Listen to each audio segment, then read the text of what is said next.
In this video, we're going to focus on the basic machine learning, and this is part 3 of the Brain.js tutorial. I'm going to focus specifically how Brain.js basically learns, and this is what we call forward and backward propagation.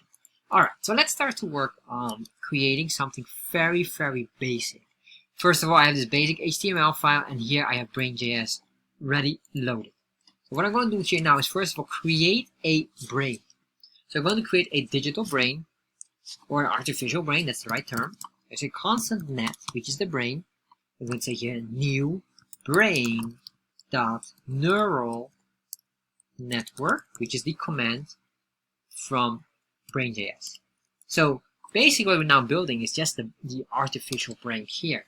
And then what I'm going to do here is point this, and I'm going to say here, how does this brain look like? I'm going to say here hidden layers. I'm going to say this, and I'm going to put in your bracket, and then I'm going to say your bracket 10, let's say 10, 2. So to understand what we're doing here, we must have a visual representation of it, because that will make more sense. So basically a brain has by default 2 brain cells, and that is the input and the output. So we have input, and output. So what we're doing with the hidden layers is saying, besides the input and output, we want to have multiple brain cells connected. And basically you have to see it like this. By default, it will be like this, input, output. But now we have 10 more additional brain cells. So what happens now is we have to do this basically 10 more times. So we have 1, 2, 3, 4, 5, 6, 7, 8, 9, 10. Alright, so in total now, there are 12 brain cells. Basically the first one is the input. Then it runs through a thinking brain, basically the artificial brain that starts to think, and finally we have the output here. So that's the first value. So you might wonder, what is this one then? So instead of one single string of brain, we have now a connected brain with another neural network which exactly have the same amount of connections. So basically now we have 2 of these, and these together will help and filter and become critical in thinking how the data is supposed to be. Alright. So that is the most visual representation of this. So then what I want to do here is to start to create a training data, which is what we call basically our input. Then we're going to say your constant training data. I'm going to say to the brain, you're going to learn based on the data we're going to supply you right now. So I'm going to say here, I'm going to say this is an input. So the input would be, for example, an array, 0, 0. And this input, that's the input, and there's an output will be 0. So basically what we're saying, if the input is 0, 0, we expect a response of 0, a single 0 as value. So this is the training data that we supply the brain. And basically this training data is how, should be also the logic itself what is correct, because that is how the neural network starts to understand, because it will later on propagate, and I'm going to explain what propagate means, the data, and it will check if it's matching with this. So they're going to say here 0, 1 will be equal to 1, and then we're going to say input 1, 0 will be equal to 1, and we're going to make here 1 and 1 equals to 0. Alright, so now we have this data here. So the next thing what I want to do is I want to say start and train. So I'm going to say here net.train, and remember the net is from this constant here. And the train will be basically built on the training data that we supply here. Comma, and then what we can do, well, I'll just leave this for now. Later on we'll be using this. And what I want to do here finally is a console log. Let's say what I want here is to get specifically the value. So I'm going to say here net again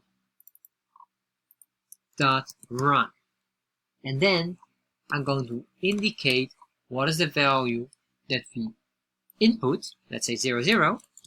So we know that the expected output should be 0 or something very close to 0.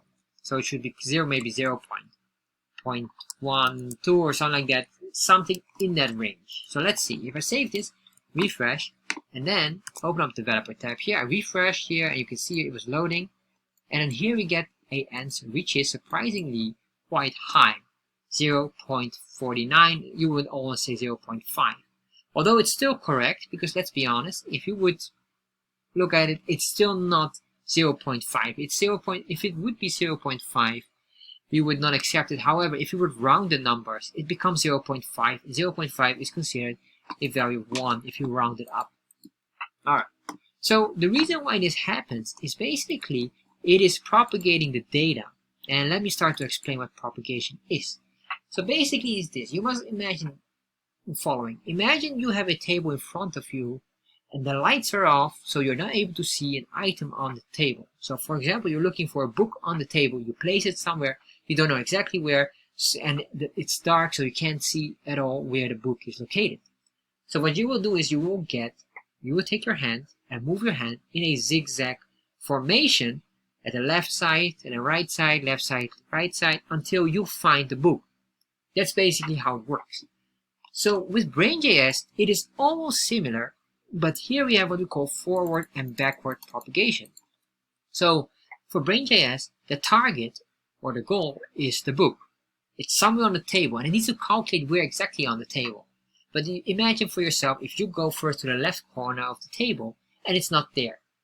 If Brain.js does it, it goes there and it's not there, it needs to go back to the beginning. It resets itself and then needs to try again. Well, for you, you might say from the left corner, you go to the right corner. So with Brain.js, that's not possible. And that's what we call backward propagation. So the forward propagation, it goes to a target and it misses. So what it needs to do is it needs to undo wherever it was and needs to restart again of the original starting point and then do it again until it finds the object. Once it finds the object, there's no more backward propagation because it doesn't have to reset itself. It will just keep on going forward and refine the data better and better. That's basically what we're doing here. I hope that example was clear now. So what we're going to do now is I want to show you then this data. So let's start to show you this data here. So we have the training data here, and I'm going to put in here a log. And I'm going to say here the error. And then I'm going to say here, this is basically a function error expression, and I'm going to say a console log. Basically, we are doing a callback. There's a console log, and please log the error, comma, and then I'm going to be very specific here. I want the log period to be 100 items at a time. So every when it propagates or when it tests the data, every 100th data point is being recorded. The reason why, if you do only one, it would be, well, if you only do one, it would be too intense and too heavy for your computer, or it might be, at least mine is. So if I refresh now, you can see here, it is now starting to propagate, and look what is happening here. It gets the data here. However, the data is still quite untrained. So basically it's faulty data. Still, I'm not satisfied with the data, and you might not be as well. So what can we do? What is the issue here? Remember the brain here. Apparently, our brain is just too small and not smart enough for now to understand this. So what I'm going to do here now is I'm going to extend the brain cells to 50. And let's see what happens then. If I save this, refresh, and let's refresh again, or it will loop through it again, and you can see it becomes heavier. And surprisingly enough, the answer is still the same. Let's do it one more time just to be sure. Alright, so our brain is still just not smart enough. Let's go to 100. If I save this now, refresh, we're going to get again, and you can see here every iteration of 100th. It's getting there, and there we are. So we get again the same value. I'm completely surprised that it is exactly the same value here. So what we're going to do is, we're still not satisfied here. We could increase this, but I don't want to do it too much. It will be very heavy. So let's try it again. Let's see if it becomes a bit more smarter. Alright, so as you can see, it becomes slower. This is why I don't recommend too much, because it will be very heavy. So now, we're still in the same range. Alright, so what are we missing here? So it runs through this data and understands that this is the correct data, or at least the output is correct, but for some reason, the propagation here is just not good enough. So what I'm going to do now is to give it a bit more training data that is correct. So this is our training data. I'm going to copy this, or let's say here 1 and 1. Let's do this first. Save that and refresh. Let's see one more time, just out of curiosity, are we getting the right response? You can see here, and then after that what we're going to do is we're going to duplicate multiple correct data. Alright, so it doesn't really does something. It should be 0 or close to 0, but there's still not a real response or a correct one. So what I'm going to do is I'm going to give it multiple correct data, helping it to learn faster. So now, as you can see here, it's starting to get far more accurate. Apparently the brain is becoming smarter now. It understands it better, and now it starts to go very close to the 0.0 value, or the 0 value here.